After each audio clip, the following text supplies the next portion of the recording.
আকাশবাণী শিলচর আঞ্চলিক সংবাদ পড়ছে সৌমিত্র চৌধুরী। ভারত সরকার পাক নাগরিকদের ভিসা বাতিল সহ পূর্বে দেওয়া ভিসা বাতিল করার সিদ্ধান্ত নিয়েছে। গতকাল রাতে নতুন দিল্লিতে প্রধানমন্ত্রী নরেন্দ্র মোদীর বাসভবনে আয়োজিত কেন্দ্রীয় মন্ত্রিসভার বৈঠকে এই সিদ্ধান্ত হয়। জম্মু কাশ্মীরের পহেলগামে গত মঙ্গলবারে পর্যটকদের উপর সন্ত্রাসীদের আক্রমণের ঘটনা নিয়ে গতকালের বৈঠকে সিন্ধু জল চুক্তি স্থগিত সহ আর্টারি সীমান্ত বন্ধ করারও সিদ্ধান্ত হয়েছে। এছাড়া দুদেশের হাইকমিশনার আধিকারিক সংখ্যা ৫৫ থেকে কমিয়ে ৩০ করার সিদ্ধান্ত হয়। এদিকে কাশ্মীরের পহেলগামে পর্যটকদের উপর সংঘটিত সন্ত্রাসবাদী আক্রমণের মুখোমুখি হয়েছেন শিলচরের আসাম বিশ্ববিদ্যালয়ের বাংলা বিভাগের প্রধান অধ্যাপক দেবাশিস ভট্টাচার্য ও তার পরিবার। সন্ত্রাসবাদীদের আক্রমণের সময় তারা আরও অনেকের সঙ্গে একটি গাছের নিচে আশ্রয় গ্রহণ করেন। ঘটনার বিবরণ দিতে গিয়ে অধ্যাপক শ্রী ভট্টাচার্য জানান, আমরা ওই স্পটে ছিলাম, মানুষজন এনজয় করছিল, আমরাও এনজয় করছিলাম। হঠাৎ একটা গোলাগুলির শব্দ শুনি।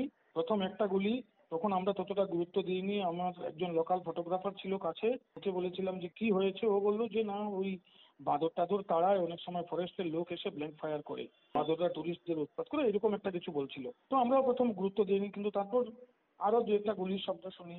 আমার ছেলে নোটিশ করে যে গুলির শব্দে মানে একজনকে শুট করেছে। দুজন দাঁড়িয়েছিল একটা জায়গাতে, একজনকে শুট করেছে, আমাদের থেকে ধরা যাক ২০ হাত দূর হবে। তো আমরা এটা দেখে আমরা ছুটে, সবাই দেখছি ছুটে আসছে একটা গাছের তলায়। এখানে একটা গাছ ছিল একটু মোটামুটি, সেই গাছের নিচে এসে আমরাও শুয়ে পড়েছি। আমরা শুয়ে পড়েছি গাছের নিচে, এবং তখন ওই আমি দেখছি যে যারা আমার আগে এসে শুয়েছে, মানে ওই লা ইলাহা ইল্লাল্লাহ বলছে কলিমাটা। আমরাও মানে ওই ওদের শুনে দেখা দেখি লা ইলাহা ইল্লাল্লাহ, লা ইলাহা ইল্লাল্লাহ এগুলো শুরু করেছি। তো তারপরে লোকটা আমাদের দিকে এগিয়ে এসছে। তো আমরা ধরুন ১৫ জনের মতো মানুষ ছিলাম গাছের তলায়।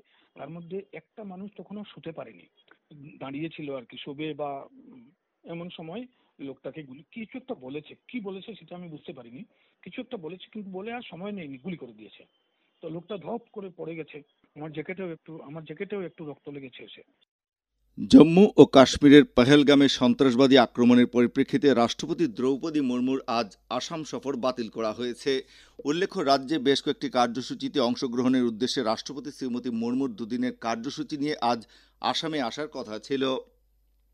এর পরিপ্রেক্ষিতে আগামীকালের শ্রীমন্ত শঙ্করদেব পুরস্কার প্রদান কার্যসূচি পিছিয়ে দেওয়া হয়েছে।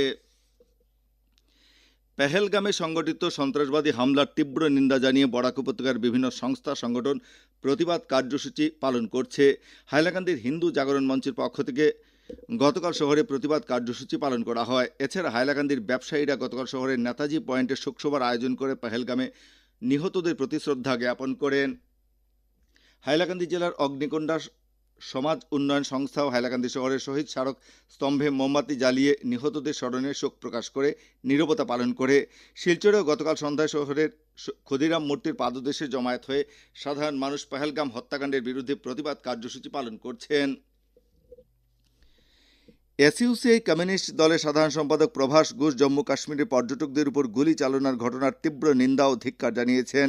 দলের পক্ষ থেকে এই ঘটনায় নিহত ও আহতদের পরিবারকে পর্যাপ্ত ক্ষতিপূরণ প্রদানের জন্য কেন্দ্রীয় সরকারের কাছে দাবি জানানো হয়েছে। রাজ্যের আসন্ন গ্রাম পঞ্চায়েত নির্বাচনের জন্য বিভিন্ন রাজনৈতিক দলের মধ্যে প্রচার অভিযান জোরদার হয়ে উঠেছে। বরাক উপত্যকায় নির্বাচনী প্রচারে গতি এসেছে। মুখ্যমন্ত্রী ডক্টর হিমন্ত বিশ্ব শর্মা আগামী শনিবার নির্বাচনী প্রচারে অংশ নিতে বরাক সফরে আসছেন। রাজ্যের জনস্বাস্থ্য কারিগরি বিভাগের মন্ত্রী জয়ন্ত মল্ল বড়ুয়া আজ হাইলাকান্দিতে বিজেপি ও অসম গণপরিষদ দলের প্রার্থীদের হয়ে প্রচারে অংশ নেবেন। কংগ্রেস সাংসদ রকিবুল হোসেন আগামীকাল হাইলাকান্দিতে প্রচারে অংশ নেবেন। কাছাড় জেলায় বরাক উপত্যকা উন্নয়ন বিভাগের মন্ত্রী কৌশিক রায় গতকাল শিলচর জেলা পরিষদ আসন ও অম্বিকাপুর গ্রাম পঞ্চায়েতে ভারতীয় জনতা পার্টির মনোনীত প্রার্থীর হয়ে নির্বাচনী জনসভায় অংশ নেন। এছাড়া তিনি বরখোলা ভুবনেশ্বর নগর জেলা পরিষদ এলাকার দুধপুর বাজারেও আয়োজিত জনসভায় বক্তব্য রাখেন। শ্রীভূমি জেলায় পঞ্চায়েত নির্বাচনের অংশ হিসেবে রাজ্যের পশুপালন মন্ত্রী কৃষ্ণেন্দু পাল গতকাল পাথারকান্দি বিধানসভা কেন্দ্রের কানাইনগর ফাকুয়া জেলা পরিষদ আসনে ভারতীয় জনতা পার্টির মনোনীত প্রার্থীর হয়ে প্রচার করেন। নুরুদ্দিন আহমেদ সিনিয়র আন্তঃজেলা ট্রফি ক্রিকেটের দক্ষিণ আসাম জোনের প্রতিযোগিতা গতকাল থেকে আনুষ্ঠানিকভাবে শিলচর ও হাইলাকান্দিতে শুরু হয়েছে। শিলচর সতীন্দ্রমোহন দেব স্টেডিয়ামের মাঠে আয়োজিত প্রতিযোগিতার গ্রুপ 1-এর খেলায় হাইলাকান্দি দল 56 রানে ডিমা হাসাও জেলা দলকে পরাজিত করে। আকাশবাণী শিলচর কেন্দ্রের আঞ্চলিক সংবাদ আমাদের ইউটিউব চ্যানেল এআইআর নিউজ শিলচরের মাধ্যমে শোনা যাচ্ছে। এছাড়া আমাদের Facebook page all India radio news Silchar এবং এক্স হ্যান্ডেল @AIR নিউজ _ শিলচরের মাধ্যমে এই সংবাদ শোনা যাচ্ছে।